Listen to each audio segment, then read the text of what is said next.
And thank you very much, ladies and gentlemen, for joining us for another wonderful episode of Two Jocks and No Schlubs. This is your host, Colin Sniglia, and Matt Rudy Cakes Root here, just wrapping up our episode and telling you guys to have a great evening. Enjoy baseball back. Baseball's back. Have a good night. And that's it. Adios, Bye. everyone. Bye. Bye.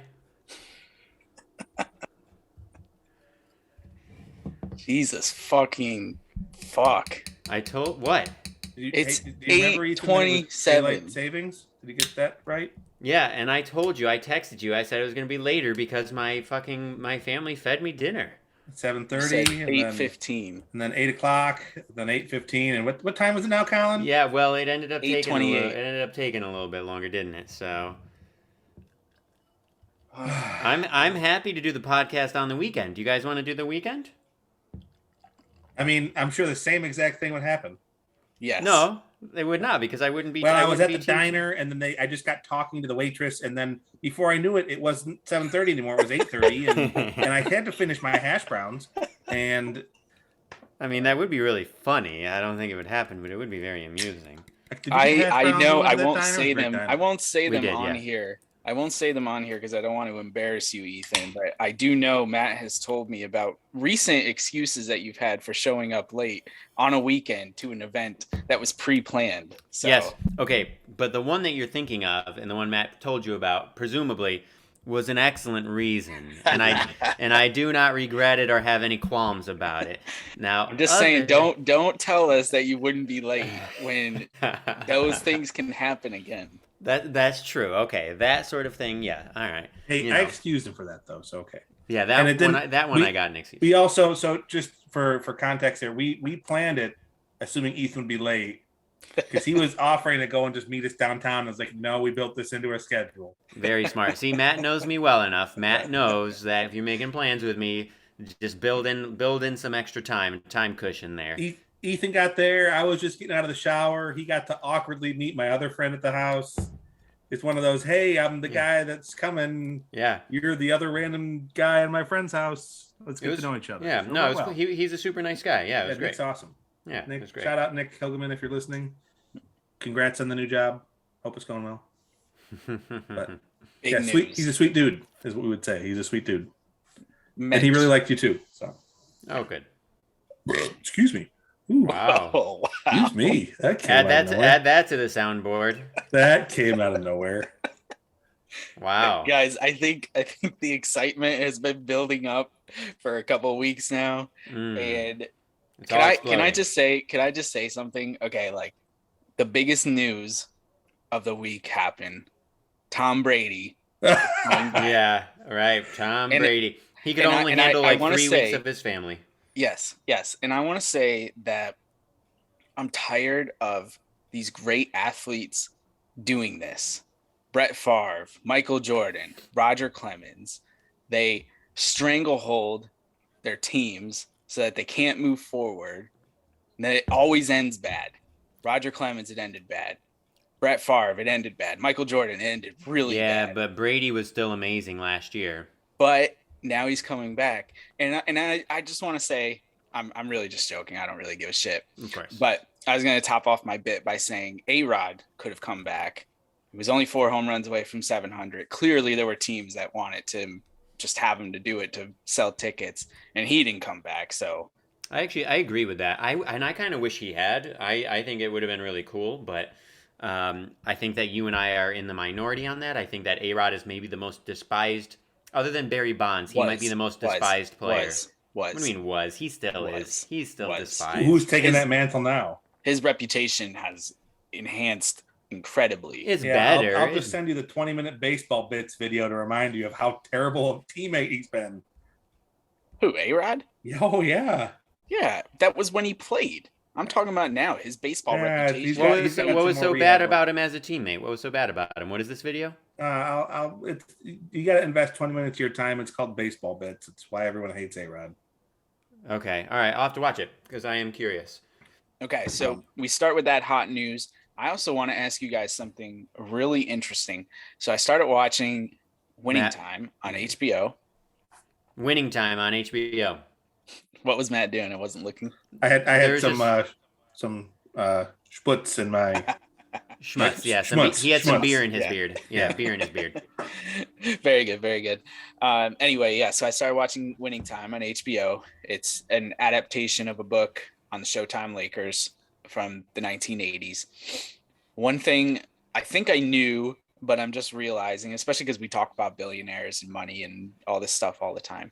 Dr. Jerry Buss bought the Lakers in 1979. Guess how much Buss paid for the Lakers? 1979. 8 million. Yeah, I was gonna say 10 million. Well, okay. So do you guys know how much Steinbrenner bought the Yankees for in 1973?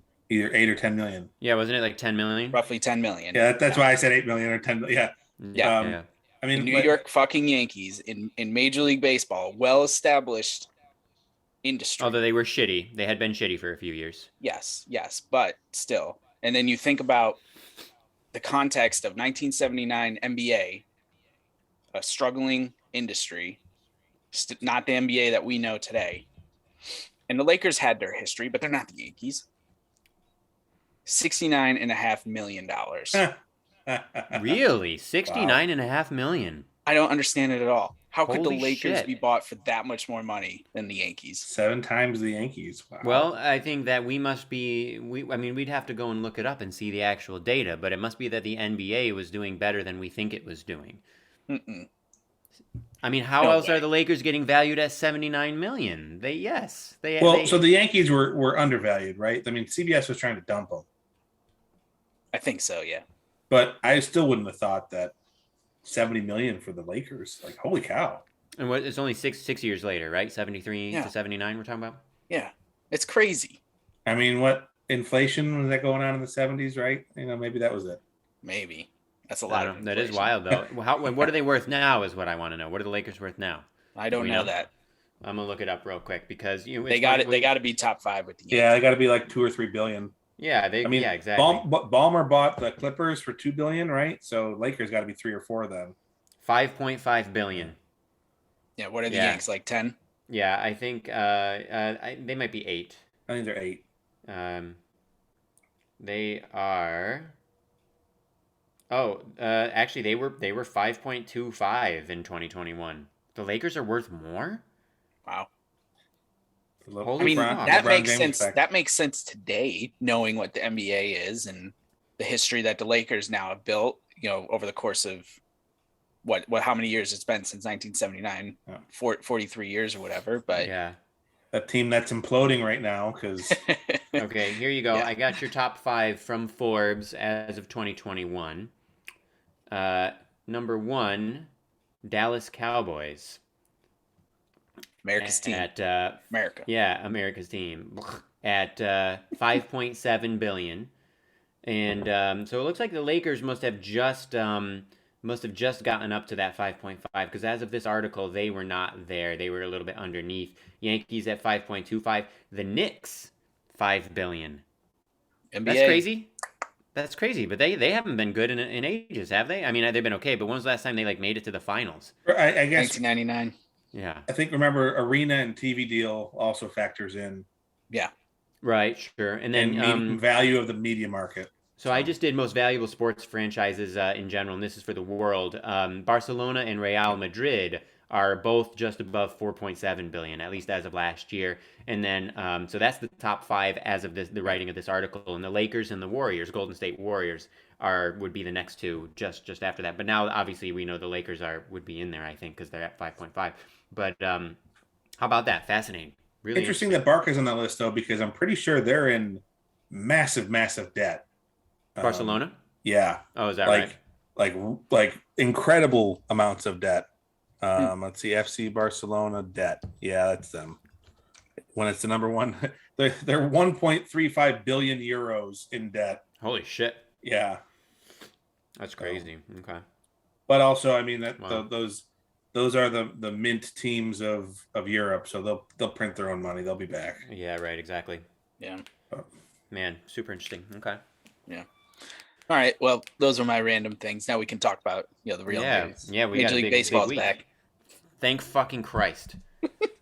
I mean, like I was thinking about this. We were like I think it probably showed on the last pod, and it certainly was showing in our texting in the last couple of weeks. But I mean, there was like legit sadness that was like creeping over. I mean, I know I was starting to like I was not feeling hopeful at all. I didn't think that April baseball was a guarantee. I didn't think fucking June baseball was a guarantee. Yeah. And so the fact we got a deal done feels amazing because the idea of a summer without baseball, especially after 2 years of fucking COVID, was just like, ugh, more than I could take. Just terrible. So the fact that they got the deal done is amazing. It's frustrating that I think as we figured, and as I think many people figured, basically what happened is the deal that got done was pretty much in the middle of all of the numbers, right? All of like the opening offers from the owners and the players. It kind of That's all how ended up. negotiating is done. Right, exactly. Yeah, but like kind of annoying. We got put through the ringer of like 3 months. Baseball looks bad. Rob Manfred made himself look like a fucking idiot multiple Man times. clown. Man clown, and made the fans angry and feel like shit. Like all of this stuff, all it did was just feel really really shitty, and it was just all really upsetting, and it didn't need to fucking happen. Like they came to the middle and they got the deal done. But here this time though, and I know we're too young to really remember a lot of it before, but does it feel to you guys like the players won the PR battle here? I think it's definitely improved. I don't know that they won the battle. I think it's better than it's been, but I know Colin knows better because he does Twitter and everything. But I know um, when I was reading some of the comments, like for like Joe Paz for his blog and everything, there even for Joe Paz readers, and his readers tend to be a little bit more nuanced, a little bit more uh, um, I guess kind of checked into everything. But even among them, decent amount of people who still were quite frustrated with the players. So I can only imagine what's like on Twitter. I got to imagine there's still a lot.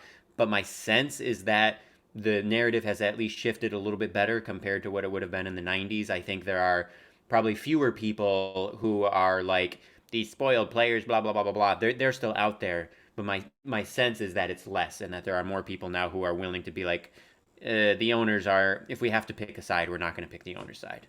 But I don't You know. can't I'd be you curious can't what you guys. Yeah. you can't take data from internet trolls anyway. Like Right. for True. for anything, not restaurant reviews, movie reviews, Right. whatever it is. Like it's always going to be bad. I think the fundamental difference in this is that the World Series wasn't canceled, so it's always going to be worse when you think about it in that context in Yeah. 1994, Fucking crazy. and especially because it was the players who struck because they thought they could push the owners to make a deal before the season, before they ran out of time in the season, and the owners were just sick of getting beaten down and they said no. And then, so it's, even though it was on both sides that the World Series got canceled, it started with the players. So it's easy to place the full blame on them. Whereas in this case, I think Major League Baseball, the owners and the commissioner all did a great job at trying to deflect the blame to the players, but you're never going to have, I don't think you're going to have that same type of anger that came because there's a season to be played, miraculously. And no World Series got canceled. Like, if we're talking, worst case scenario and the season got canceled, I mean, who knows how things would have unfolded. But in my mind, this is just going to be like, all right, well, 5 years from now, we're going to be doing this all over again. Yeah. And I mean, I think really probably the only other time I'll think of it this year is when it's like mid-November and I'm thinking, why are we still playing baseball? Like, they didn't push anything back though. They didn't? I thought they were rescheduling the games. Are they later still in going the to do year. 162? Are they going to try to do 162? They're rescheduling it all, but they're not pushing back the World Series. Well, that's going to be rough on the players though. Yeah. Yeah. Well, who gets fucked? Yeah. I mean, Jesus. All right. Well. Yeah. But happiness all around. Yes. And even though we haven't seen the frenzy of free agent signings as of yet, this is Tuesday, March 15th, 8:41 p.m. The Ides of March. We have seen a big trade. Matt Olson is on his way to Atlanta. I actually love that trade, not just for the Braves and long-term locking up Olson. And I'm jealous that the Yankees didn't get him, but Olson is an Atlanta dude. And to come I didn't know home that. And he's like the third guy. Francoeur and someone who was in 2013, someone relatively recent, Atlanta guys to play in Atlanta. Just a really, really cool story. I don't know, is he a great, future ahead? Does he have a great future ahead? I don't know. He had his breakout year this year, and he's been okay, the previous years, but he's coming into his prime. He's 27 years old. I think they'll get some really good years out of him, and they got him, they on a deal. His free agent money is only like $140 million out of that whole extension. So, $140 million is a lot of money, but again, when you talk about it in the context of what the economy is in Major League Baseball, that's definitely a deal for the Braves. So no, it's a big deal for the Braves. Joe Paz was writing about this, and now obviously a lot depends on whether Olson maintains this level of skill for any amount of time. But so the extension he signed was 8 years for 168 million, and so we have, like, I don't know if we've talked about this on the pod, but like Fangraphs, for those who don't know, is this website that does like advanced baseball statistics, and based on the market, they assign a dollar value to a wins, to the wins that a player supplies, right? So when we talk about WAR, wins above replacement, and we're evaluating a player's value, we can also assign dollar values to those wins. And as of right now, a win is kind of considered, I believe, to be about $8 million.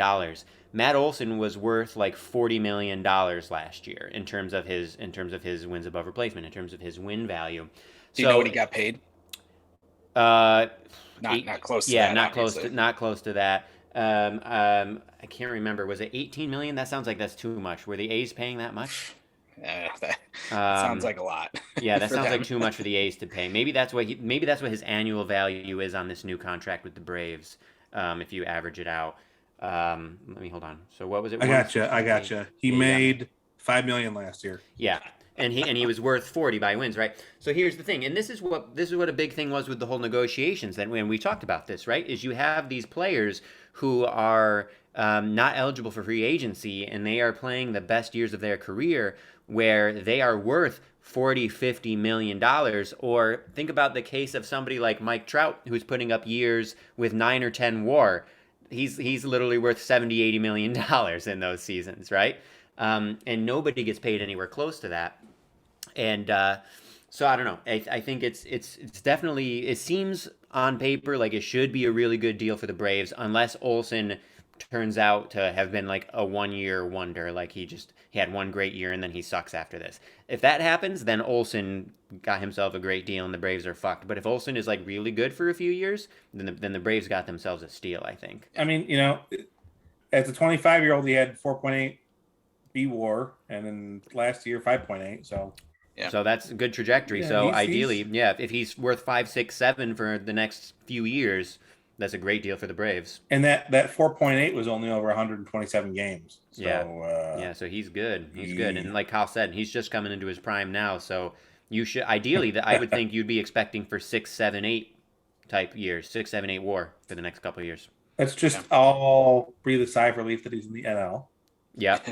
But until we play the Braves in the World Series. Right. But here's something that's interesting, and I want to know what you guys think about this. So I know I keep mentioning Joe Paz, but obviously he's my main if I friend of the pod, Joe Paz. Friend of the pod, exactly. And you guys know I read all his stuff religiously. And he actually wrote about this. Kyle, you probably saw it. He wrote about this. I haven't read the article. I didn't see it. Okay. So you're talking about the most recent one, right? Yeah, about Freddie Freeman and everything. So he wrote about this for his Substack. And his point is he understands why the Braves did this and how it's like makes sense for them. They got Olson, who's really good and he's really young, and like, when you're looking at things with the cold hard facts, it makes sense. Freeman is our age, right? Like he's 32, he's on the other side of his prime, and Olson is just coming into his prime. Like it makes sense. But Joe Paz was saying like he thinks that this sort of thing is horrible for baseball. Like Freeman is like the face of Atlanta baseball and has been for years. He's such a huge centerpiece of that team. And he's a free agent, and he's just coming off like a recent MVP season. Like he's been great for years, and they didn't even make a serious offer, as far as we know, right? So there's something about that like for baseball fans is kind of shitty. It's kind of depressing, I think. The idea that like, and we see this all the time with smaller market teams, right? Think about the Guardians. Matt obviously knows the woes of Cleveland teams very well. But like with Francisco Lindor, for instance, it wasn't a question of whether he was going to leave Cleveland. It was when he was going to leave Cleveland and whether or not they would be able to get some value in return for him. And like, Well, how CC fucking Sabathia depressing talks is that? about that too.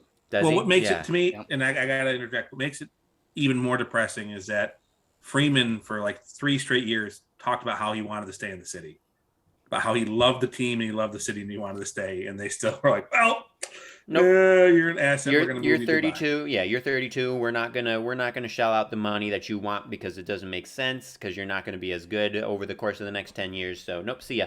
Yeah. And like, again, from a purely analytics, from a purely business standpoint, like I understand it. Like if I was a general manager, I would probably be making those kinds of calls because I'm, a cold and dead robot, as we all know. But the romantic baseball fan in me, which there is some, it's deep down.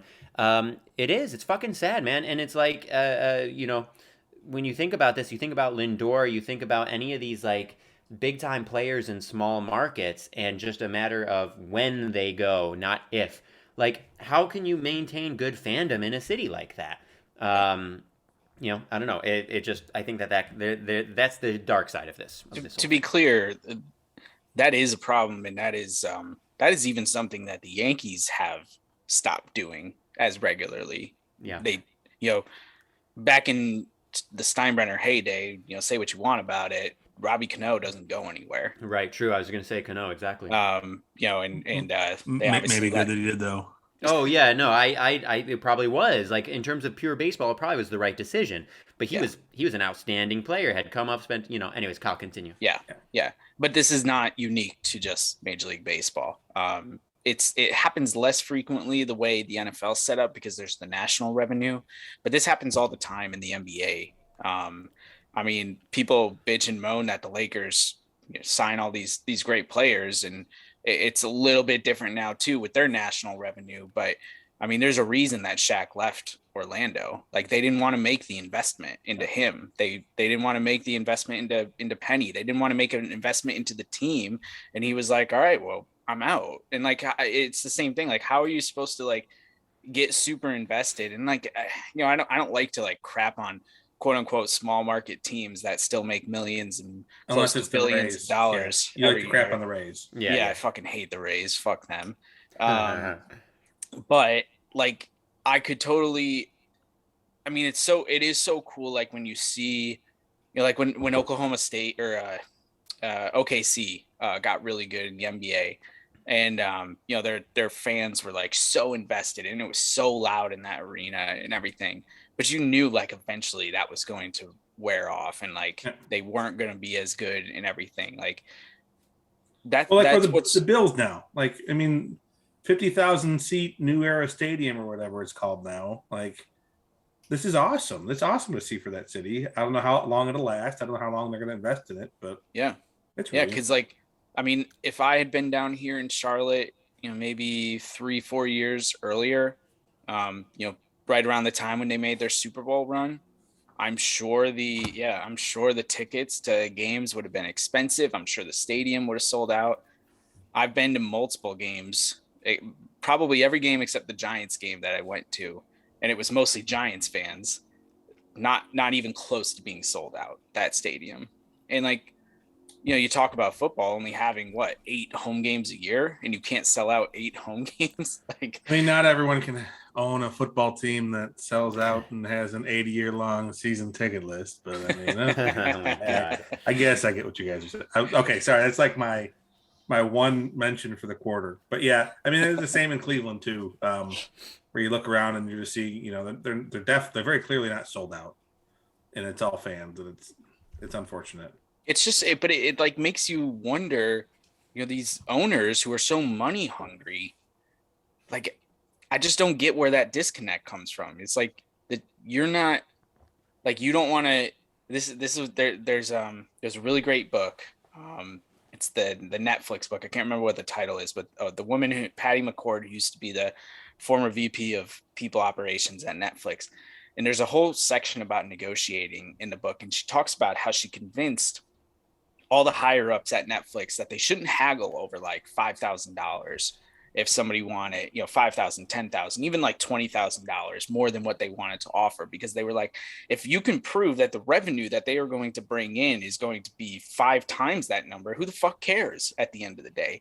And like that for me is what owners run into all the time. They're like, I can't pay that extra like $3 million for someone, even though they're going to bring in 10 times that in revenue and fill the stadium with season ticket holders and individual game ticket holders and things like that. Like that's the part that I'm always like, you can't make a small investment now to help you. Like you're supposed to be the smart person in the room, and it seems like you're being like super cheap right now, and that's a really bad look. I mean, obviously fuck owners, we talk about that all the time. But yeah. No, I agree with that. I think that's a really weird cognitive dissonance. I think that's difficult. I mean, I think in some cases, right, you have players who maybe don't have enormous star power, and so maybe the increase in revenue isn't necessarily going to be that much more than whatever raise they're asking for. But I think in a lot of these cases, like it is, and so yeah, it's a very strange thing. Hey now, Hal Steinbrenner didn't get rich by just giving money away. No, he got rich by inheriting it from his father. Yes, who gave money away. Again, not saying that what George Steinbrenner did was right either, but yeah, he's not afraid to spend. Matt, that face was terrifying. I hope that Colin gets a screenshot of that for something. Yeah. That was I'll make a mark of let's see, it's 8:53. Okay, I'll make a mark of when this is. I was trying not to laugh. Hey, really scary. quick, what are you drinking, Ethan? Great question. So, So Matt and I are splitting another special pack that other half is doing. This time it is for New Zealand Hop Week. They are doing a bunch of Matt's got one too. So they're doing a bunch of different beers, highlighting different hops from New Zealand. The one I'm drinking tonight is Big Nelson Vibes, which is highlighting the Nelson hop, which according to the handy dandy brochure that they supplied, describing the notes of the hops, let me read it. The Nelson Sauvin hops. I'm assuming that's French, or how Sauvin, if you Americanize it. Sauvin, Nelson Sauvin. Hold up the brochure. So here's the brochure. Nice little guide you get. Yeah. New Cool. Zealand Hop Week. Wow. Yep, and it tells you about all of the beers, and it tells you about all the different hops on the back. Very nice. Yep. So Nelson displays distinct wine-y aromas. Wine as in like, the drink wine, not whining like I whine. With bright grape, gooseberry, and complex fruit aromas and rich background dankness. And that's very tasty. Dank. Yep. Matt, what do you got? I've got Magic Green Nuggets with freestyle hops with New Zealand grown Cascades. So Cascade's a traditional hop from the United States and from Europe, but these ones were grown in New Zealand. But yeah, I've been enjoying this box. It's been great. I think this is the 4th or 5th box they've done where they'll just do a series of really special beers that they haven't released before and pack it up and send it to you for actually a fairly good price when you factor in shipping and everything. It's been pretty good. And I think I've got 2 more beers left out of the 12 that I had, and they've all been really, really good. So now, say a small moment of silence for my wallet, because they just announced their next box. They're going to do a March Madness basketball themed box, and it's just like of course I'm going to buy it, other half. Damn you! But so Ethan, expect a box in a couple weeks. Perfect. Yep. Colin, what do you got? I know what you got, but show us anyway. Yeah, I'm drinking the Trees Brew Gentleman. That's right. Ty Took the can, but I logged it in my. So what's special about the Trees though? It's got a Christmassy type taste. It's a hoppy. It's an IPA. It's an IPA, but they put spruce tips in it. Spruce tips, yes. Oh wow. Where are they out of? Very piney, citrusy. Braddock, PA. Oh, Pennsylvania brewery. What's the name of the brewery? Brew Gentlemen. They're out of Braddock's a suburb. I've heard of them. Okay. So what is really neat place? What Ethan? Piney and citrusy because of spruce tops. Is that what you said? Spruce tips. Yeah. So like literally like from a spruce tree. Yep. Holy shit. So there's a brewery in Philadelphia called Yards, and Yards brews. They've got a historic series where they brew a recipe that Thomas Jefferson made, a recipe that George Washington made in his tavern, and a recipe that Benjamin Franklin had. And Benjamin Franklin's is a spruce tip ale. He substitutes spruce tips in for hops. So it's not new, but it's just not done very often because it tastes like pine trees. But it in that IPA, it's pretty good. I just told Colin I couldn't drink a whole can of it at once. But yeah. What do you think, Kyle? Can you drink a whole can of it? Yeah, it's almost gone. Yeah. Well, Toddy was helping it's good. too, but Yeah. She had like 3 sips. Yeah, she's Nice. a lightweight. Shout out Toddy. Okay. So sorry. there's definitely a couple big fish on the board still. Freddie Freeman, Carlos Correa, fuck him. Trevor Story. Yep, Story. Trevor Story. Oh. Few others. Yeah. Potentially Votto and Castillo are available because the Reds are having a fire sale and everything. But that leads me to talking about the other side of this Braves deal that we can't forget is that the Braves gave up a lot Right. to get Freeman before they signed him to that extension, including their number 1 prospect. Took 4 top 15 prospects overall. Yeah, whatever. I just can't imagine what they were asking from the Yankees. And I think it's very clear, as I said to you two in the text, that the reason that Olsen is not a Yankee is because the Yankees are all in on Volpe being their shortstop next year. And that's why they traded Sanchez and Gio, bye-bye Gary, to the Twins and got those replacement players, a little stopgap shortstop. I can't even say his name. Isaiah Kiner Falefa. Is that right, Matt? Have you heard somebody say it? Yeah, I've seen him play. Okay, Kiner Falefa. Okay. Yeah. Falefa or Falefa, depending on who's saying IKF for short. Yeah. Yes, right? IKF. IKF. That will definitely be the way I refer to him Yes. if he gets a lot of playing time this year. Yeah. But I just see it as that is the stopgap. I think they're still in on Freeman. If they don't get Freeman, they'll probably pivot to Rizzo. I just don't see Luke We also Voit still in have the Voit. future. I really think they're trying to deal him. He showed up to camp in better shape than he ever has. Yeah. Well, he's another right-handed bat that strikes out a ton. That's true. That's they have enough of him. Yeah, that's a good point. That's a good point. Yeah. Go ahead. I was just gonna say, I don't mean to be mean to Gary Sanchez. He had some incredible moments early in his career. Those first 2, season and 2 months were really incredible. Oh, and that was an amazing. Yeah, when he first came up, it was amazing. Yeah, he had like 20 homers in 53 games. Yeah, in 2017, he hit 33 homers. Had a great playoff run. When the Yanks were a game away from going to the World Series, but you can't hit 201 in New York and expect to survive, especially when you're a year away from arbitration. And he's definitely not, as we say, most of the time the players are worth more than what they get paid. I don't know if Gary Sanchez is worth what he'll get paid in arbitration. So, yeah.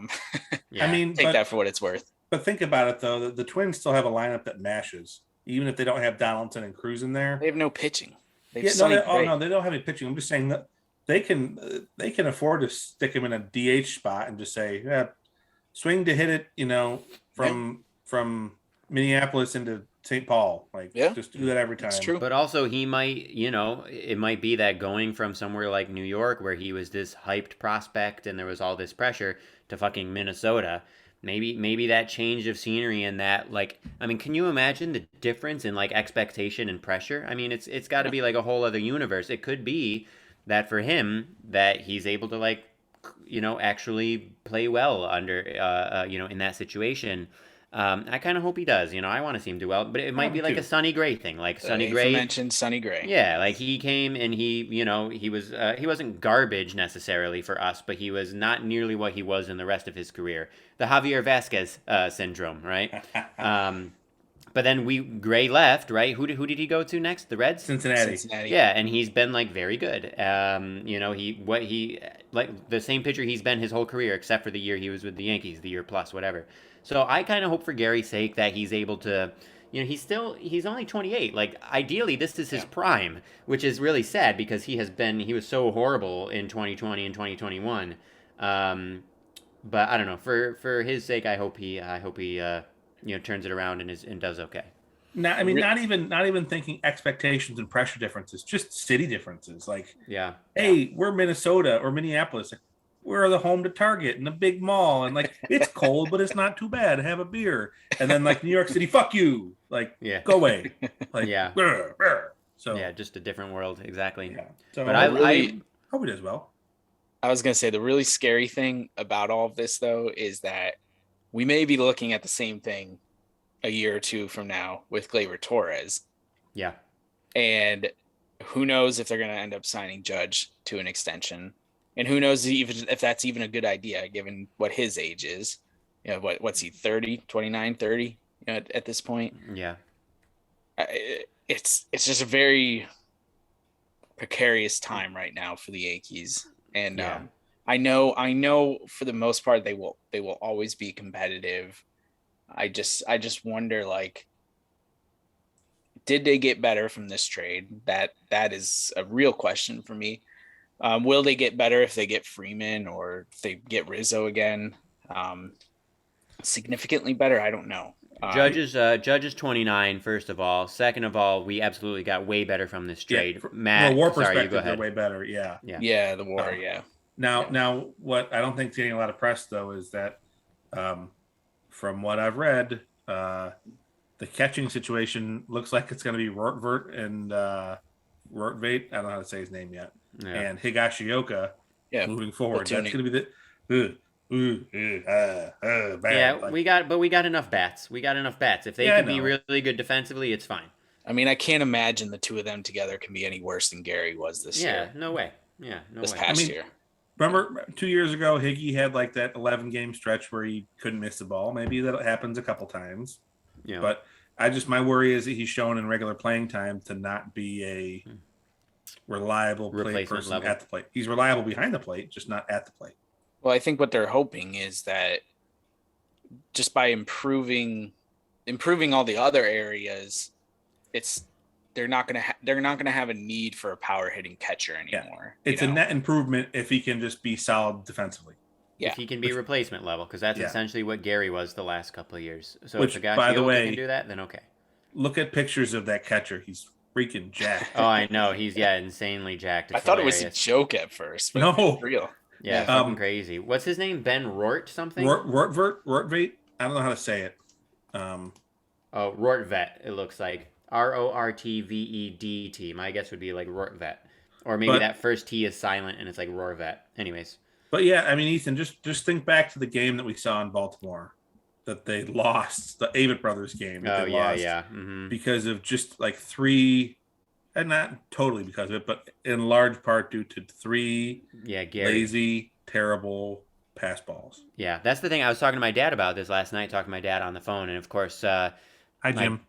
Hi, Jim. My dad... indirectly friend of the pod, of course, as he has weighed in on our discussions of hustling and Paul O'Neill and various other things. But no surprise, like he's not sad saying bye to Gary for exactly what Matt is alluding to here. That whether or not Gary was purposefully being lazy or not hustling at times, it sure as fuck looked like it way too much. And even this is coming from me, and you guys know how I feel about, we've talked about this extensively about running 110% down the bag on a routine grounder or a routine fly ball in a random game in May.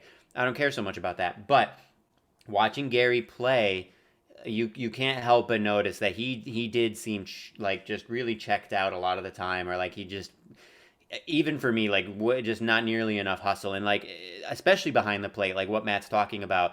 Obviously we were there in person for that game, but we've seen it on TV so many times, all three of us, where there'll be a ball and instead of like getting in front of it, getting on his knees and getting in front of it with his whole body the way you're supposed to, he would try to just like pick it. Yeah. Just stick a glove over and try to pick it. And how often was he successful with that? Like 2 out of 10 times? Like what the fuck are you thinking, dude? That might be generous. Yeah, that might be generous. And it's like that kind of shit. It's like you're not playing your position the way you need to be playing your position because you're lazy, basically. Like I don't see any other way to interpret that. That specific kind of play. I think that's like laziness. And so yeah, it's it's bad. Well, do you guys want to talk about the elephant in the room? What's the elephant in the room? Have you guys heard the Boris's Aaron butt Judge? in Matt's face?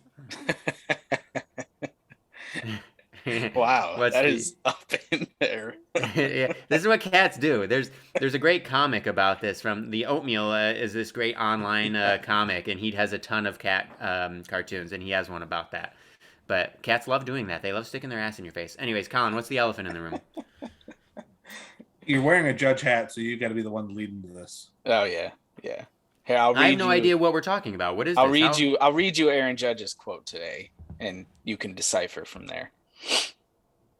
This is the full quote from Aaron Judge. He was asked about his vaccination status. I'm so focused on getting to the first game of spring training, so I think we'll cross that bridge when the time comes. Right now, so many things could change, so I'm not really too worried about that right now. Opening day scheduled for 4/7, FYI. So he was asked about his vaccination status, and that was his answer. Yes, because of the Kyrie, is exactly what Kyrie's going through right now, where whatever the rule is in New York State or New York City, where you can't even if it's an outdoor venue, and the reason that it's if you can read between the tea leaves of that quote, the Yankees released a statement today saying that our boy Randy Levine, whatever, is working with the city of New York to try to basically get around the rules. Well, Randy can go suck eggs because Randy's a piece of shit. Yeah, fuck him. Sorry, I just don't like him. But no, he's an asshole. We know this. Matt, do you want to go first or should I go first?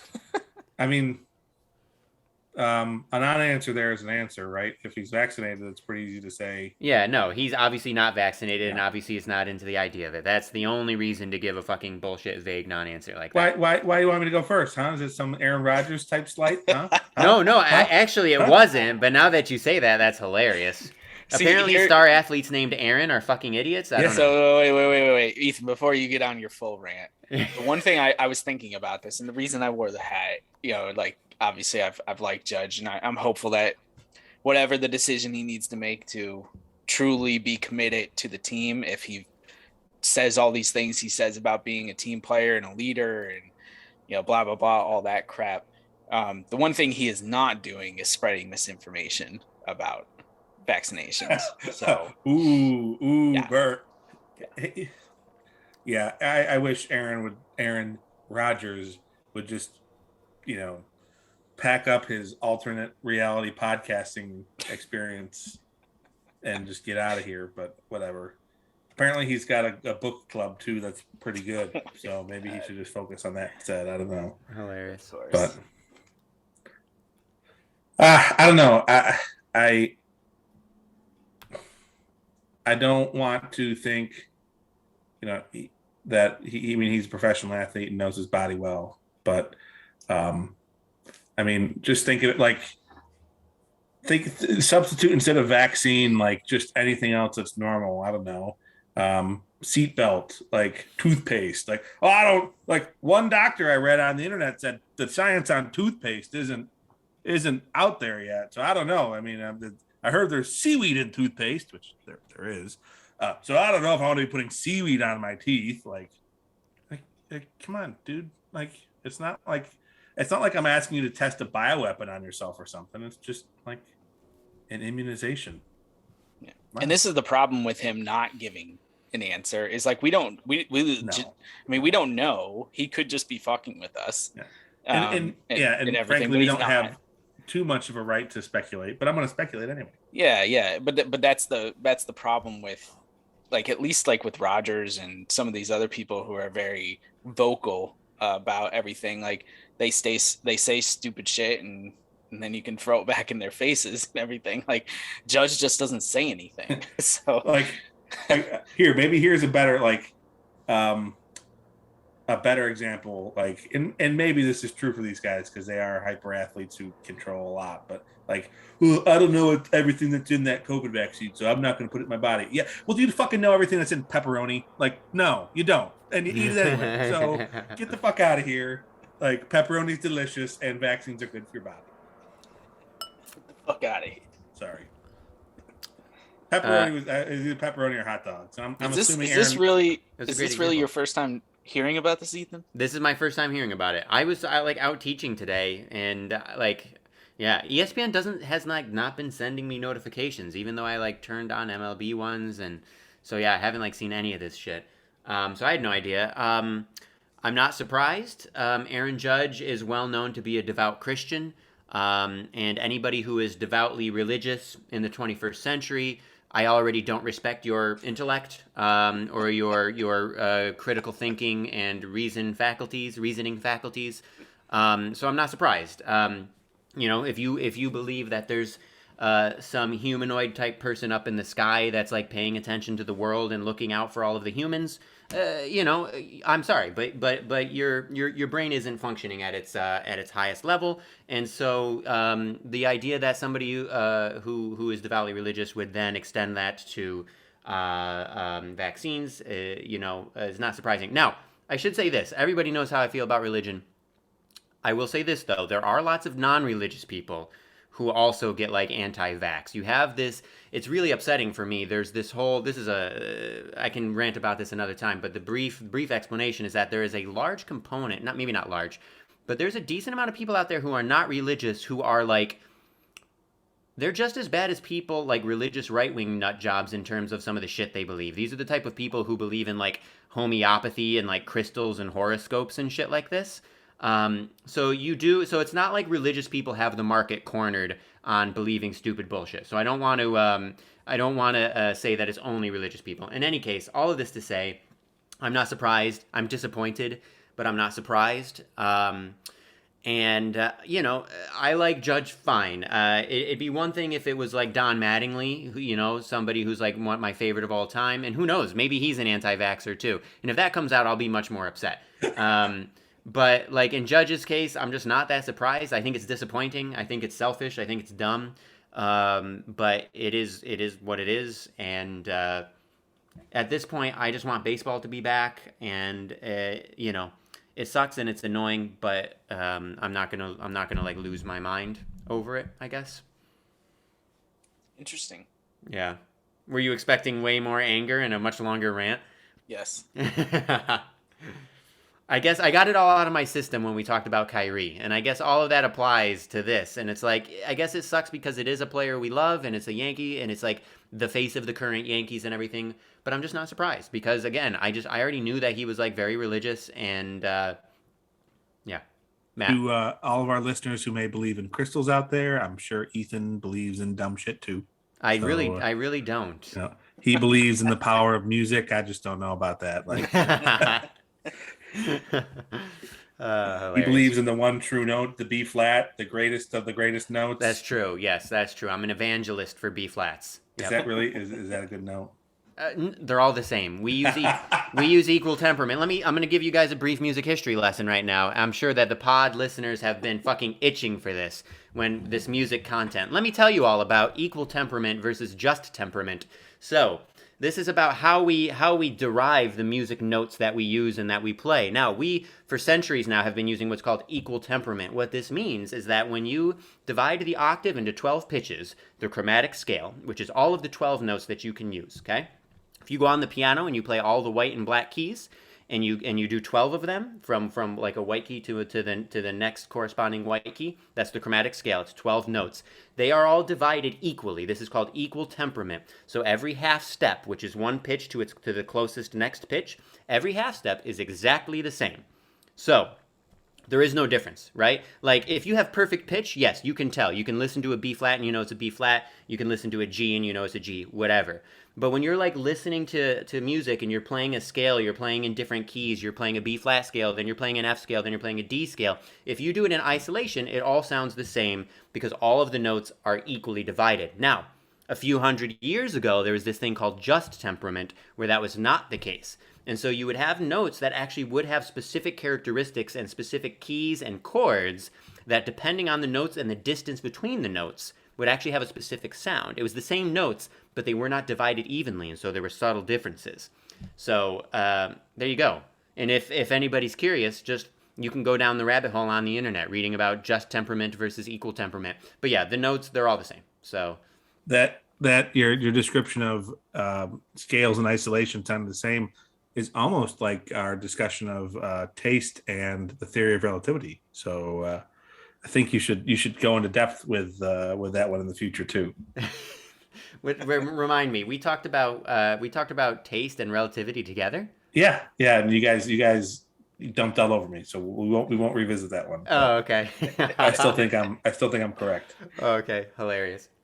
If you know any quantum physicists, maybe they can explain it to you. So. I do know a quantum physicist. I'll have to ask about it. Okay, all right, this is good. This is good.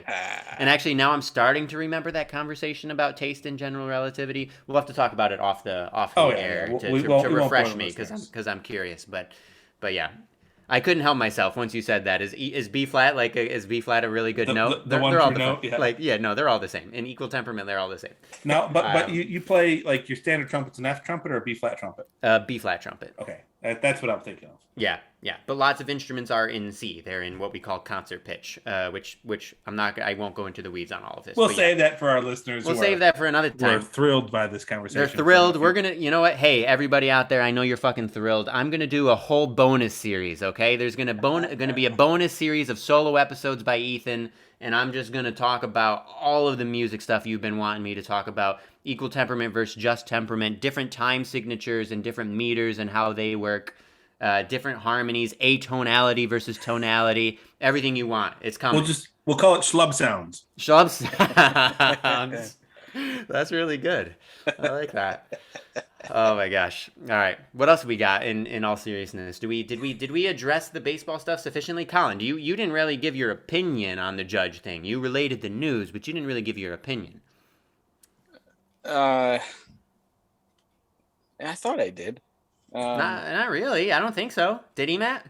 Not really. Yeah. I mean, I'm kind of in the same boat where it's disappointing, obviously. Well, so not only will the Yankees be penalized in New York City if that's the case, but Canada. We're going to lose 9 games that they could play in Canada too. Yeah. I guess I'm just confused as to how it's just, this is kind of like the steroid thing all over again. Like, why is this just with sports? Like, why can the rest of the world be like, fuck it, the pandemic's over, yet we're holding our athletes to this other standard? And Aaron Judge plays outdoors. Like, hey, the pandemic's not over. I know. I'm not saying that. I'm just saying largely. Oh, yeah, that's right, Obama. It feels like at least in America, people are like, it is over. We're done with mask mandates. We're just living life and everything. Like, I'm not saying that he shouldn't take social responsibility. We've talked about that all the time, but it just seems weird in the age of Omicron where, yeah, a lot of people are getting it, but it's much more mild and everything. And it doesn't seem to be as serious that we have these super strict restrictions like we did, back in March of 2020. It's kind of a weird thing for me overall, that it just seems to affect athletes. Like, musicians get an exemption. A bunch of I was reading about it. A bunch of like entertainers in general get exemptions from the whole COVID thing, but athletes don't get an exemption from it. If you live in New York, or I think it used to be California too. I don't know if it still is. Yeah. Or Canada. I get what you're saying with the double standard there, but also like Lady Gaga doesn't go sit in the locker room with 35 of her closest friends, and you don't know that. I'm fairly certain. What, you don't think she's got a room where like people hang out before her shows and everything? I feel like she can. The good point. Is she not vaccinated? Oh no, I just. Oh, she was just used as an example. Okay, yeah. That's interesting, Kyle. I hadn't thought about that, about the double standard and everything like that. That's an interesting point. Yeah. I'm not saying I support Judge, obviously. Yeah, of course. I'm not saying I support Judge if he's not vaccinated. I'm just confused as to why the rule exists today. A year ago, I get it, but today it just seems a little weird. Yeah. The other thing, by the way, I was thinking, speaking of elephants in the room, and we have talked about this elephant before a little bit, but has there been, and it's been like a year, has there been any news at all about the Trevor Bauer stuff? He's back on administrative leave. Yeah, I saw that. But like literally that's it. It's been a year. How has this shit like not gone to court yet? Like how has there not been further development? It was dismissed. Yeah, baseball is just trying to figure out if they're going to let him play again. Yeah. Wait, it was dismissed? I didn't Yeah. see that. Yeah. Mm-hmm. When did that happen? A month or two ago. Holy Yeah. shit, how did I miss that? Okay. You know, I still think it's a little too early to comment, but Yeah, sure. Okay. yeah. So baseball's trying to figure out what's the best way to deal with that. Okay. My comment on Trevor Bauer is he's a nutbag. Yeah. I mean, I don't know. You guys, I guess you guys follow this shit more closely than me, so maybe you know. I don't know. I don't know enough about him to say. He's a nutbag. He threw a baseball off the mound into the stands. So when Vladimir Guerrero's done that too? Out of rage for No. being taken out of the game by Tito. No. Vlad just did it because he could. Oh, is that what I didn't know that Bauer did that? Oh That's yeah, nice. yeah. Oh, you haven't seen that video? No. Oh, it's great. It's his last start. Didn't you say that, Matt? Was his last Cleveland start? It might have been. Before he got traded. It is well known that he is a character, that he is an outlandish character. That's well known.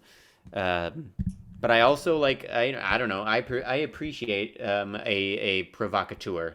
So there are certain aspects there, you know. Now, if obviously the sexual assault stuff, that's a whole other thing, and we can talk more about that another time. But like the fact that he is willing to like call out Major League Baseball and to speak honestly about stuff within the game much more frankly than many players. I kind of like that. I wish there was more of that. I wish there was more of that and less of Mr. Careful Aaron Judge, super careful, and Derek Jeter, super careful with all of their words and blah blah blah blah blah. I like these people who are willing to just fucking speak it, you know. I like these badasses. Well, not necessarily badasses, but I think that I like rebels. Yeah, I like that frank kind of talk. I think it's entertaining and illuminating, and I think it spurs discussion among sports fans. And when baseball has so many problems, we can use all of the interest that we can get. And so if you have players who are like running their mouths in interesting ways, and that leads to more discussion, I don't know that that's such a bad thing. But So you're saying you like players who are flexible with their morals when it's a contract year? Because remember he built his Twitter following with 3 years of bashing everyone in the league for using sticky stuff until wink it's a contract year. Yeah. No, I'm not saying that I condone that. No, not saying he that I got condone paid. that. Yeah. And then he got unpaid. Yeah. No, it's that's absolutely a fair point. We can talk more about that. No, you got a good point though there. Like he's more real and honest than a lot of people in the league. But yeah. So nastiness aside. Yeah. Okay, That stuff is a separate thing. I don't know. He's the modern Jose Canseco, and Really, you think so? Either one of them. That's do a it good way for to me. look at it. Yeah. I don't Like know. instead of Juiced, in a couple years, he's going to write a book called Stuck. Stuck. Yeah, right. Yeah, that'd be hilarious. Yeah, you're really blurry, Matt. I don't know what happened.